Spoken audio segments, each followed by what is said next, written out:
Tonight, you are going somewhere very old, somewhere very quiet. The stories speak of it in hushed voices. They speak at the edge of firelight, just there, at the edge. You are going north, farther north than any map can take you, past the last mountain, past the last star you know by name. You are entering the world the old Norse people dreamed. They dreamed it when they closed their eyes. They closed their eyes against the long winter dark.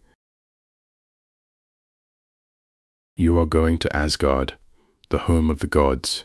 You are going to the great golden hall called Valhalla, not as a hero, not as anyone who must prove anything. You are going simply as a guest, a traveler, expected and welcome. You are arriving after the feasting is done. The fires have burned low. The whole shining realm has settled into its deep and ancient rest. So let your body grow heavy where you lie. Let your breath slow, all on its own. Come with me now, up the long road. Evening is falling. The road beneath your feet is smooth and pale, worn soft by centuries of walking. It climbs so gently, you barely feel the rise. On either side, meadows of silver grass move. There is a wind you can hear, but hardly feel, a slow hushing sound, like the sea, remembered from far away. The air is cold, but it is a clean cold, a kind cold, the sort that wakes the skin, but does not reach the bones. You have a cloak of thick grey wool. It sits around your shoulders. It holds your warmth close, the way a good blanket holds warmth on a winter night. Each step lands quietly. Each breath comes slower than the last. There is nowhere you have to be, no certain hour, no hurry. The road knows where it is going. It carries you. Dusk is falling over Asgard, not the way dusk falls on earth. Here, the light does not simply fade, it deepens. The sky moves through shades no painter has ever mixed, a blue that is almost violet, a violet that is almost gold, and behind it all, slowly kindling, the stars. Oh, the stars. These are not the small and distant stars you know. They hang low, enormous, whole rivers of them, drifting in slow currents across the darkening sky. Some are so bright, they cast faint shadows. The shadows fall across the grass, across the road. You stop for a moment. You just look up. Your breath makes a small white cloud. It rises and dissolves. The sky goes on forever. None of it is in any hurry. Ahead of you, something glows. At the crown of the long hill, a soft light, not fierce, the way embers glow through a stove door. As you walk closer, the glow takes shape. It becomes gates, taller than any building you have ever stood beside. They are made of gold, gold so old it has gone warm and mellow, like honey held up to lamplight. Carvings cover every inch of them, twining branches, running deer, ships with curved prows, knotwork that loops and returns into itself, without beginning, without end. The gates stand open. They have been open, you sense, for a very long time. No one guards them against you. The warmth of the whole beyond drifts out through the opening. It touches your face, like breath. You pause at the threshold. One hand rests on the cold gold of the gatepost. Behind you, the meadows of Asgard whisper in the starlight. Before you, a courtyard of smooth stone, and beyond it, rising like a mountain made by hands, the hall itself, Valhalla. Its roof catches the starlight strangely. It gleams in overlapping rounds. You remember what the old stories say. The roof is made of golden shields, laid one upon another, like the scales of a sleeping dragon. Smoke rises from openings along the ridgeline. It is thin and slow. It smells of pine and something sweeter beneath it. Warm light leaks from the seams of the great doors. Somewhere inside, a log settles in a fire. It makes a soft, collapsing sigh. You cross the courtyard slowly. Your footsteps are the only sound. Even they seem gentled by the stone, as if the ground prefers quiet at this hour. Above you, the shield roof glimmers faintly. Every star that passes answers in gold and silver. The doors of the hall are carved oak. They are bound in iron, gone dark with age. They stand ajar, just wide enough for a traveler to slip through. A ribbon of firelight lies across the stones at your feet. It reaches out from inside, like a hand extended in welcome. You stand in that ribbon of light for a moment. You feel its warmth climb, slowly, from your boots to your knees. The night at your back is vast and cold. The hall before you is vast and warm, vast and warm. You understand it, the way one understands things in dreams. You were expected. A place has been kept for you. You draw one long, slow breath of pine-scented air. You let your shoulders drop, and you step inside. The first thing that meets you is the warmth. It wraps around you, all at once, thick and golden. It carries the smell of wood smoke and roasted apples. There is a faint honeyed sweetness in the air. After the cold of the road, it is like sliding into a bath, like pulling a quilt gently up to your chin. Your muscles loosen before you have taken 3 steps. The second thing that meets you is the size. Valhalla is immense, far beyond what the doors suggested. The ceiling rises so high, the rafters disappear into a soft haze. Smoke and shadow fill the height. The golden shields of the roof glow like 100 small suns. They are banked down for the night.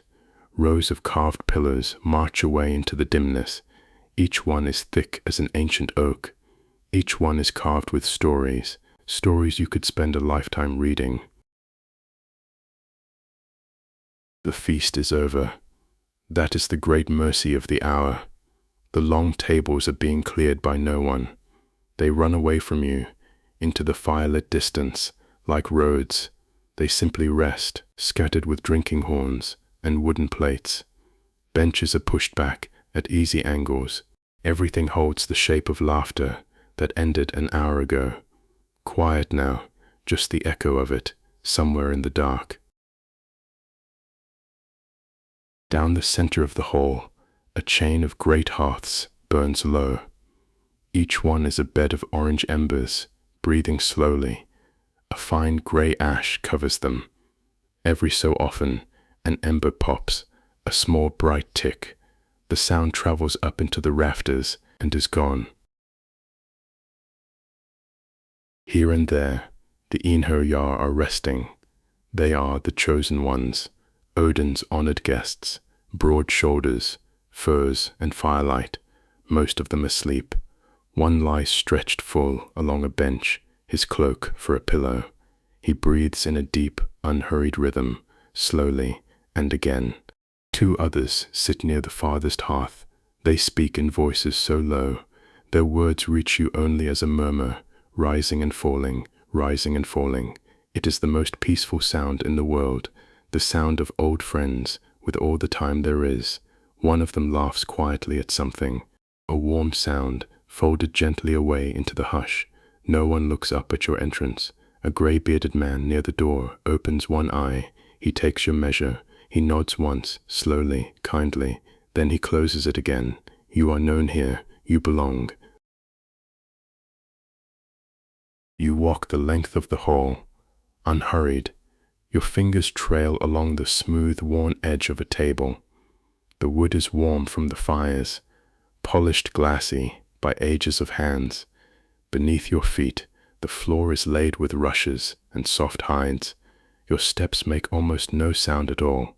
The smoke overhead drifts in slow layers, blue-gray in the ember light, finding its lazy way to the openings in the roof. You pass a pillar carved with a great tree, its branches spread up beyond where the light can follow.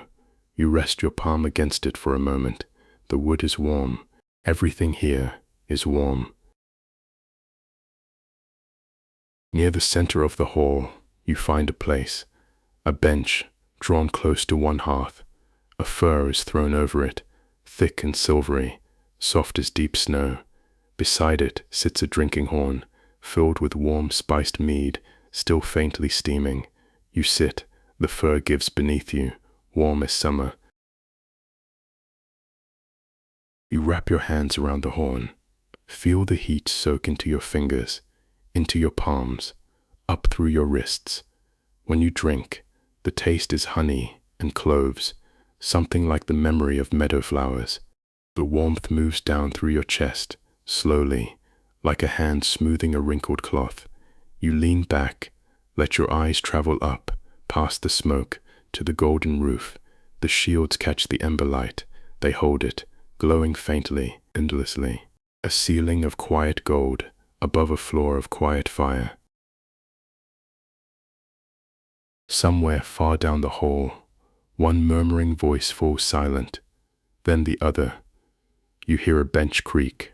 Someone settles down to sleep. The hall breathes around you.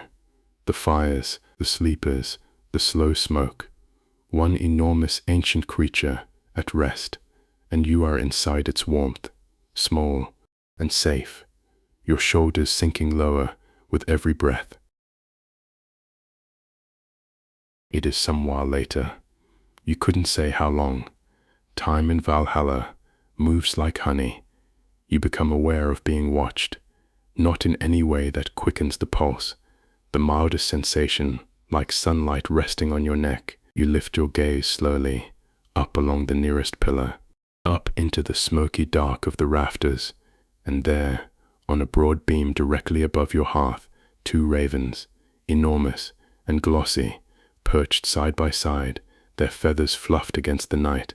Their black plumage catches the ember light, oily gleams of green and violet. One has its head tucked round, half hidden in the deep feathers of its back. The other is looking at you, just looking. You know them, of course. Everyone who has heard the old stories knows them. Huginn and Muninn, thought and memory, the two ravens of Odin himself. Each morning they fly out over all the world. Each evening they return. They whisper what they've seen into the ear of the one-eyed god. All day they ride the winds between the realms, over mountains, over grey seas, over the smoke of 10,000 hearths, gathering everything. And now the day is done. Everything has been told, and they are simply two tired birds resting in the warm rafters, resting as all creatures rest. Huginn watches you. That is what you decide to call him, Huginn. Even in drowsiness, there is something quick and bright about him. He regards you with one dark eye, round, calm, a small polished stone, with firelight caught inside it. There is no suspicion in that gaze, only a mild and ancient curiosity, the kind an old grandfather turns on a child who has wandered in. He looks at you for a long, slow moment. You look back. Something passes between you, something that needs no words, a kind of greeting, a kind of blessing. Then the eye closes, gradually. The grey lid slides down, without hurry. Huginn shuffles half an inch closer to his brother. He settles, still. Muninn never stirs at all. Memory, deep in whatever ravens dream. You find yourself wondering, softly, what the dreams of memory must hold. All the mornings of the world, perhaps. Every fjord at first light. Every ship coming home. Every child's face, lifted to falling snow. Kept, carried, never lost. His feathers rise and fall, rise and fall. A rhythm so slow, it is almost the rhythm of the tide. Without meaning to, you find your own breathing beginning to match it. In, slowly, out, slowly. The fire ticks, the rafters hold their darkness, gently, like cupped hands. You stay beneath them for a long while, your head tipped back against the warm pillar, watching the two dark shapes in the gold-lit gloom. Now and then, One murmurs in sleep, a low bird sound, half croak and half purr, softer than you'd ever have imagined. The sound settles over the hall, like one more layer of quiet. The fire before you has burned lower now.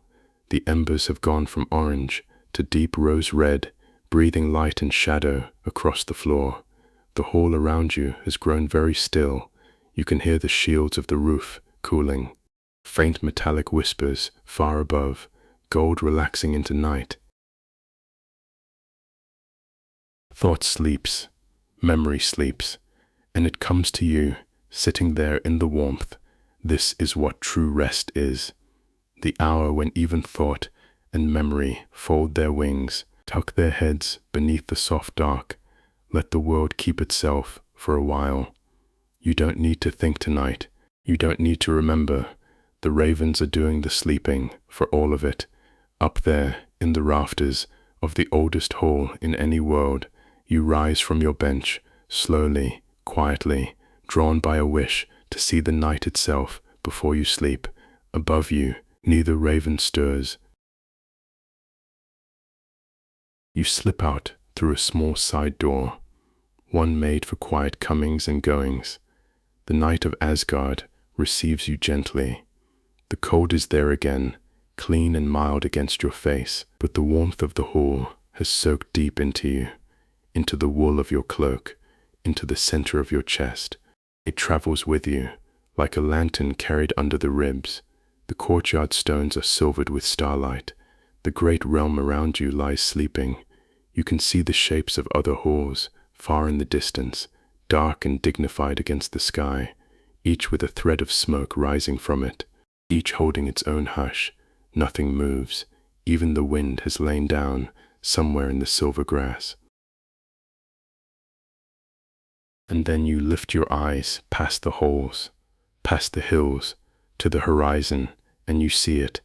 You have to tilt your head back, and back further, and further still. There is no taking it in all at once. Yggdrasil, the World Tree. It rises from beyond the edge of everything, a trunk so vast that mountains would be pebbles at its base, climbing up through the night in a column of deep gray silver, up past the drifting rivers of stars, up until its highest branches are simply part of the sky, indistinguishable from the darkness between the constellations. Its leaves hang utterly still tonight, each one, the stories say, wide as a meadow, faintly luminous at their edges, like a canopy of dim green lanterns stretched across half the heavens. You begin to walk toward it. There is no deciding. Your feet simply turn that way, the way a compass needle turns, the way a tired body turns toward bed, and your feet follow. The path leads down from Valhalla's hill, through meadows drenched in starlight. The grass brushes your cloak, the softest hushing. The tree grows no closer in any hurried way. It is too vast for that, but it grows deeper, somehow more present, filling more and more of the world in front of you. Walking toward it feels like walking toward night itself, and as you walk, you begin to feel the hum. It comes up through the soles of your feet, before it ever reaches your ears, a vibration so low, so slow, less a sound than a presence, a deep breathing rising out of the ground itself. It is the sound of the roots of Yggdrasil, drawing life up from wells at the bottom of the world, carrying it through 9 realms, breathing it out through leaves at the top of the sky. The whole tree is one endless, patient breath, in, over ages, out, over ages. You feel it in your knees, in your chest, in the small bones of your ears, the world breathing. And it is the most soothing thing you have ever felt, because it means everything, everywhere, is being held. Nothing is forgotten, nothing falls. The tree holds all of it, and the tree is calm. You walk on, through the humming dark. The meadows give way to gentle rises, mossy ground, soft and deep beneath your boots. Your steps make no sound here. The air smells green, green and mineral and ancient, like a forest after rain, like the inside of a mountain, like water that has never seen the sun. Far above you, one of the vast leaves turns. There is no wind. The tree adjusts a blanket over the sleeping realms. A slow wave of dim green light rolls across the canopy. It fades. You stop on a rise of moss. You simply stand there, one small warm traveler, at the foot of everything's axis. You let the great slow hum move through you. Your heartbeat is slow to meet it. Your breath is slow to meet it. Somewhere above, in branches wider than kingdoms, the birds older than language are sleeping. Somewhere below, in the dark you're about to visit, the deepest waters lie perfectly still. You are between them, held, like everything else is held. You have never felt so unnecessary, in the most wonderful way. Nothing here depends on you. You may simply rest. You walk on, downhill now, toward the roots. The land folds down and down into a great hollow at the tree's base. As you descend, the starlight dims. It softens into silvery half-dark, the light of a place that has never needed day. The roots of Yggdrasil surround you now, not underfoot, around you. They arch overhead, they rise alongside you, like the vaulting of an endless cathedral, grown rather than built. Each root is a hill in itself, a ridge of smooth grey-brown wood, glowing faintly along its grain. Pale gold veins run through it. The life of the worlds moves through it, slower than sap, slower than seasons. The hum is deeper here, softer. It wraps all around you now, instead of rising from below. The air is still and cool. It smells of clear water. You hear them before you see them, a sound like whispering, like fine threads drawn through cloth, rhythmic and endless. Then, in a hollow between two roots, you see the Norns, 3 figures robed in grey. It shades from dawn pale to dusk dark. They are seated around a loom. The loom seems woven of shadow and starlight both. Urðr, Verðandi, Skuld, what was, what is becoming, what shall be.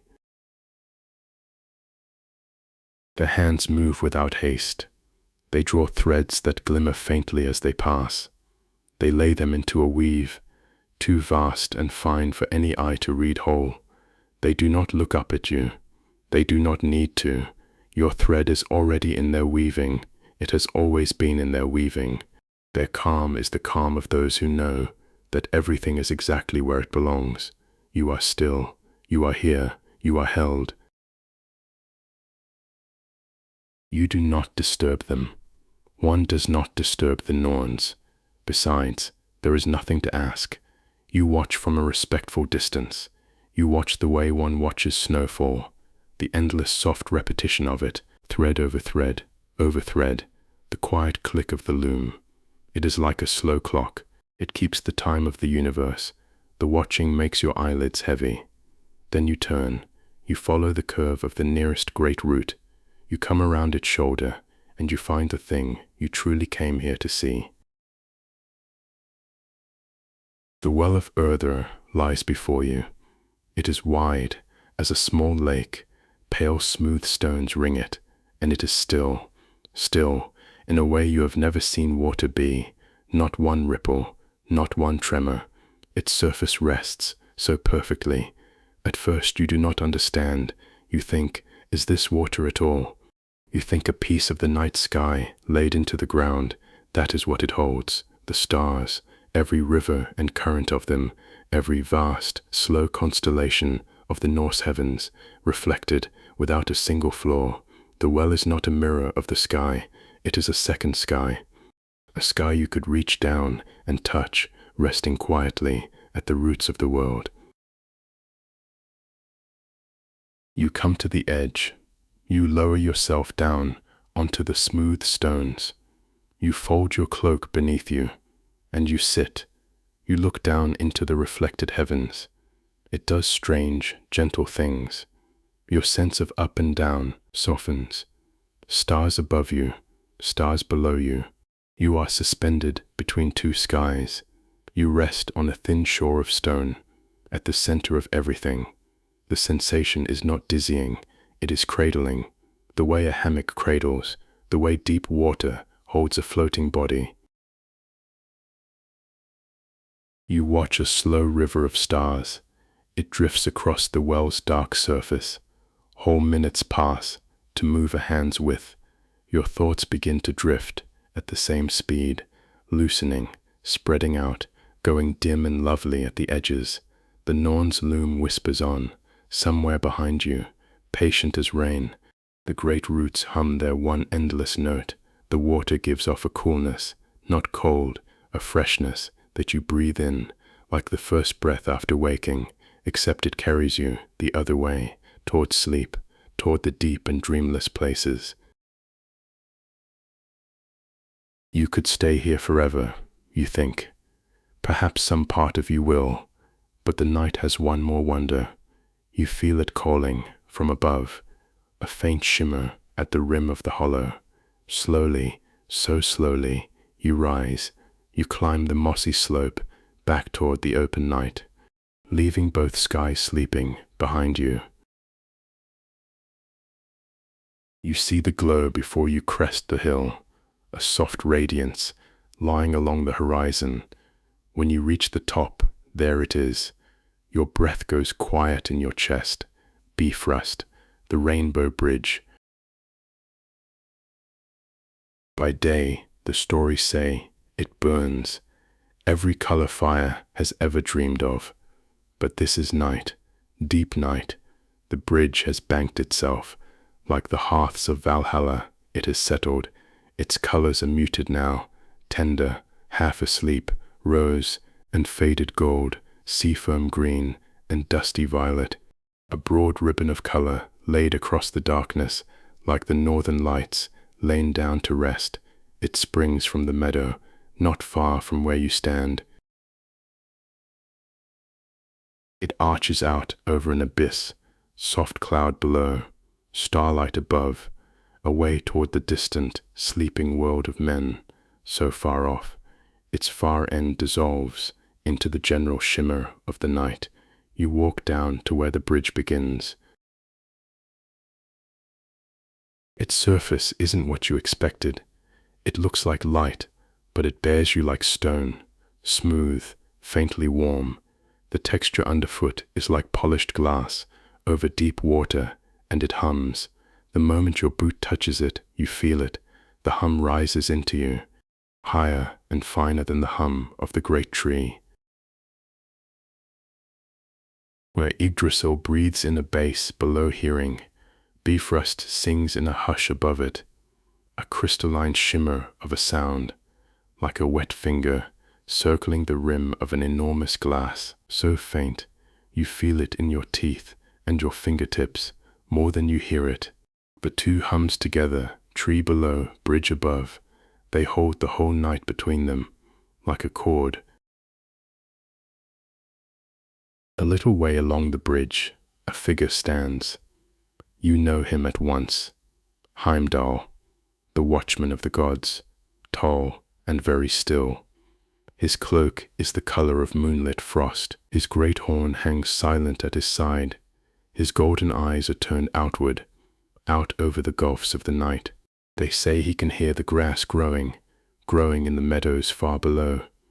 They say he can hear the wool growing on the backs of sheep. They say he needs less sleep than a bird and can see 100 leagues in the dark, and so he keeps his watch. But there is nothing tense in him tonight, nothing braced. He watches the way a lighthouse watches, the way a parent stands a moment in a doorway, listening to children breathe. His stillness isn't alarm, it is the stillness of a keeper who knows that all is well. All has been well for a long time. All will be well until morning. As you approach, he turns his head, just slightly, just enough. He looks at you. His eyes are extraordinary, gold and deep. They hold the soft, reflected glow of the bridge, and then he does a small, immense thing. He inclines his head to you, slowly, in greeting. The faintest suggestion of a smile moves through his frost-colored beard. Walk out, the gesture seems to say. The night is safe. I am watching it, for you. You bow your head in return. You pass him, quietly. His gaze returns to the horizon, endless and calm. You walk out along Bifröst. One step, then another. The bridge hums, soft and low, rising through your bones. Beneath you, through the translucent surface, colors move. Slow curls of rose folding into gold. Gold folds into green, like dyes dropped into still water. They were dropped an hour ago, and they are only now finishing their bloom. On either side, the railings are made of light drawn into slender strands. They are cool and silken when you rest your hand upon them. Far below, so far below, through gaps in the drifting cloud, you can see the dark curve of the mortal world. It is scattered with tiny, warm points, hearth fires, you realize, thousands of hearth fires, thousands of homes. People lie sleeping under their own roofs there. They are dreaming their own dreams, each one a small gold ember in the enormous dark. Somewhere near the middle of the great arch, you stop. This is the place. You can feel it. The highest point of the bridge. The place where a traveler stands closest to the sky. The hum of Bifröst is a whisper now, a whisper in your feet. Heimdall is a still, faithful shape far behind you. The night is spread out on every side, above and below, vast and mild and utterly unhurried. You draw your cloak a little closer. You tilt back your head. You look up. The sky opens over you, like a story. The oldest voice in the world is telling it. From the crown of Bifröst, with no hill to break the view, you can see the whole Norse heaven. The first thing you understand, it is turning. All of it turns. It turns so slowly. No single glance could ever catch it. You feel it though, the way you feel a great ship coming about beneath your feet, that slow, certain turning. This is the world mill of the old songs. The sky itself is grinding out the ages. It grinds around its bright axle star, the still point at the top of everything. That point sits directly above the crown of Yggdrasil. Around that one fixed star, every other light wheels in patient circles. Some take hours, some take lifetimes. They are all moving to the same unhurried music. The turning makes no sound, or rather, it makes the sound you have been hearing all night. You didn't know it was there. It is the hush beneath every hush.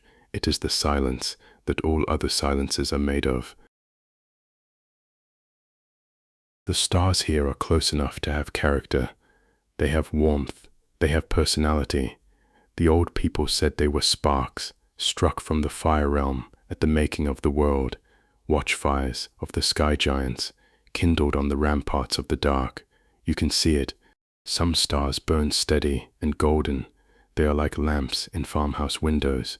Some flicker gently, blue-white, like flames seen across a lake in winter. They hang in drifts and rivers and slow spirals. There are thousands upon thousands. Not one of them is anxious. Not one of them is alone. Then, in the north, though north means little from here, the aurora rises. It comes the way sleep comes. Gradually, then suddenly it has always been there. Great curtains of green and violet light unfurl silently up half the sky. They ripple, they fold, they breathe. You remember what the aurora is in this old world. It's the Valkyries, the shining riders passing far above, on their errands between realms, impossibly far away. The light of their armor trails behind them. The manes of their sky horses trail across the dark. They are impossibly serene. No urgency rides with them tonight. They move like herons fly at dusk. They move like slow rivers bend. Their light washes across the pale colors of Bifröst beneath your feet. The bridge and the aurora become one continuous ribbon. You are standing inside the light itself. You watch until watching becomes something softer. It's a kind of open-eyed rest. The sky pours gently into you. It asks nothing back. Everything above you is enormous. Everything above you is still. The mill turns. The giant fires burn low on their far ramparts. The riders shimmer northward and slowly fade. You become aware of your own smallness. It's the sweetest feeling to be one small, warm creature wrapped in wool, standing on a sleeping rainbow, under a sky that has kept this calm watch since before the first morning. Your eyes are heavy now. You notice it the way you notice rain beginning, gently, without resistance. The vastness overhead has done its work. It's drawn every last worry out of you, diluted it across 100,000 stars. There's nothing left of it at all. Your shoulders have dropped as low as they will go. Your breath has found the rhythm of the mill itself, slow revolution after slow revolution, in and out, in and out. Somewhere behind you, Heimdall keeps his golden watch. Because he watches, you don't have to. Nothing in any of the 9 realms requires your attention. The night is fully staffed. You take one long, last look. The axle star, the wheeling fires, the dim green hem of the aurora, sinking below the world's edge. You fold it all away inside yourself, somewhere deep, where it will stay warm. Then you turn and begin the walk back along the humming bridge, back past the still watchman who nods once more as you pass, back onto the soft dark grass of Asgard, up the long gentle hill, toward the glow of the golden roof, toward the hall, toward the fire, toward sleep. The walk back is the easiest walking you have ever done. The path seems shorter now, the way paths always do. On the homeward side, the hill lifts you, rather than making you climb. Asgard around you has settled even deeper into its rest. The last threads of smoke above the distant halls have thinned to almost nothing. The silver grass has gone completely still. Even the stars seem to have lowered their voices. Frost is forming on the meadow now, very finely. It catches the starlight, so the whole hillside glitters faintly as you pass through it. Your footsteps leave a soft dark trail behind you. That is the only writing, on a perfectly blank page. The cold touches your cheeks kindly, one last time, as if to say good night. Ahead of you, growing nearer with every unhurried step, the shield roof of Valhalla glows its low ember gold. The side door receives you as quietly as it released you. The hall has changed in your absence. It is the way a room changes when everyone in it has finally fallen asleep. The warmth is deeper now, softer. It is the settled warmth of banked fires, rather than the lively warmth of burning ones. All down the immense length of the hall, the hearths have subsided into beds of coals. Each one is a pool of dim red light, breathing under grey ash. Between them, the darkness is thick and velvety and kind. Every Einherjar sleeps. The 2 friends who murmured by the far fire lie wrapped in their cloaks on facing benches. The grey-bearded man by the door breathes long and slow. Somewhere in the immense dark, someone sighs in a dream. They turn over and are quiet. You move down the hall. The rushes are soft beneath you, not a sound. You pass the sleeping tables. You pass the pillars, holding their carved stories in the dark, until you come again to your own place, the bench by your own hearth, the silvery fur, and now, laid there since you left, a second covering. It is folded with care, by hands you never saw, a great cloak of deep brown wool, lined with fleece, heavy and soft, the kind of blanket that seems to have its own gravity. Someone thought of you. Someone, in this hall of gods and heroes, took a moment tonight. They wanted to make sure the traveler would be warm, The kindness of it settles over you before the cloak does. You ease yourself down onto the bench. It is wide. The fur beneath you gives and cradles. When you draw the cloak over yourself, it comes down like snowfall. Weight without pressure, warmth without heat, a soft dark heaviness from your shoulders to your feet. You work off your boots. You let them rest on the floor beside you. You stretch your legs out along the bench. You feel every mile of the night's walking, dissolving out of them in slow waves. The fire beside you is very low now. It does not crackle anymore. It only breathes, a red glow, swelling gently and dimming, swelling and dimming, in a rhythm that your own breath joins without being asked. You lie there, in the warm dimness, eyes half open. The hall arranges itself around you, one last time. High above, past the sleeping smoke, the golden roof holds its faint glow.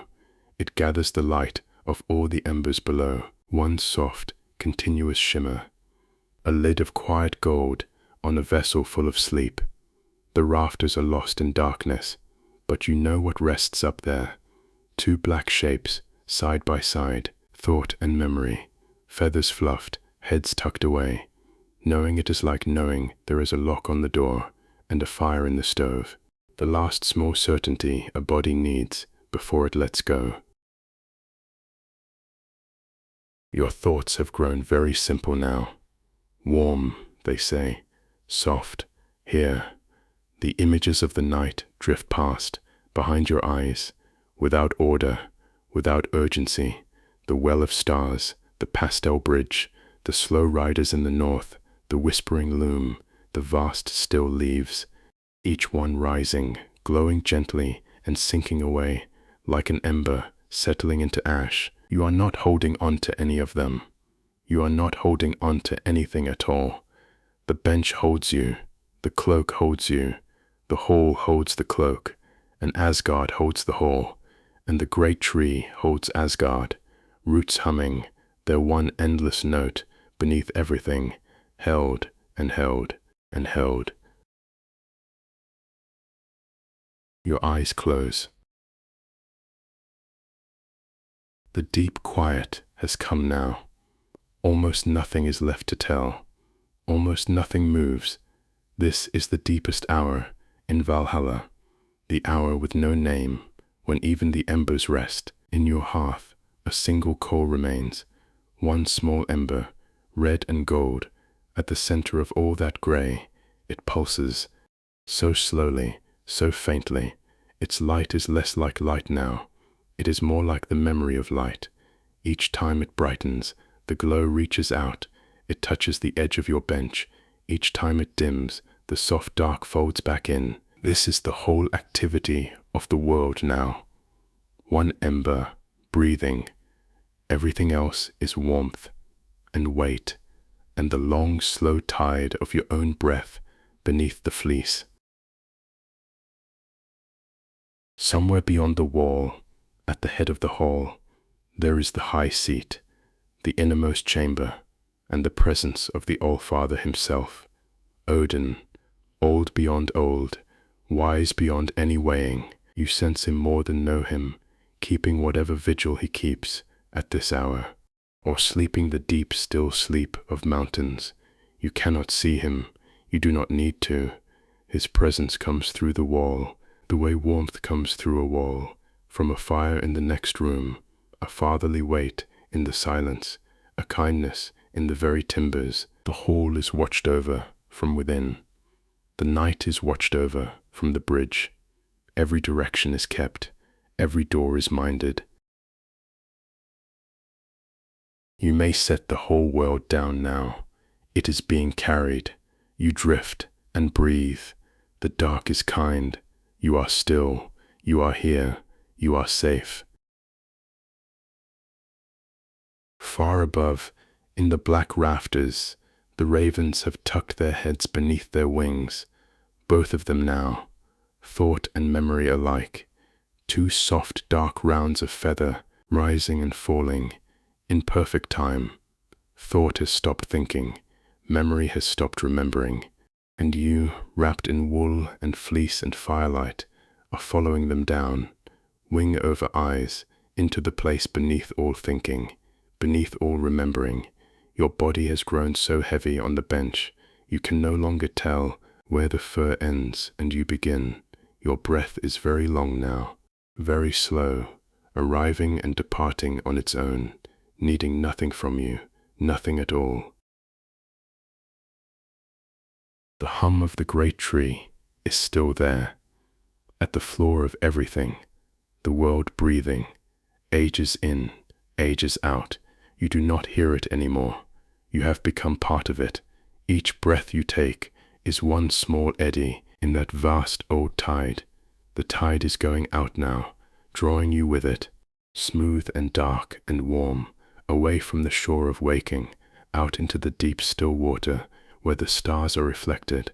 Nothing ever ripples there.